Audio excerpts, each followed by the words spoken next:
আমি জানি না, আমার দাদা আমারে জানাইছে। সব জানি। শুনেন, গাই আনতাস বাছুর না হইলে চলে না।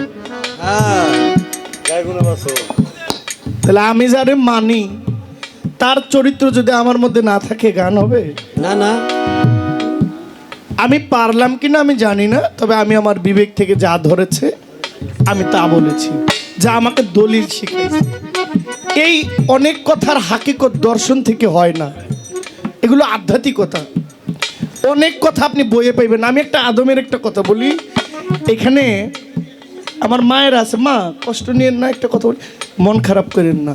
না, না। আচ্ছা, যেই রত্ন, যে বীজে, একেবারে বাংলা বলে, যে বীর্যতে সন্তান জন্ম নেয়, হ্যাঁ, এটা এমন নাই কোন পুরুষ আছে এখানে? এটা নাই কার কাছে বলেন তো? সবার কাছে। আচ্ছা, কার কাছে নাই একটু হাত তুলেন যে আমার কাছে নাই। আছে না সবার কাছে? এই একটা মানুষ পোস্টমর্টেম করলে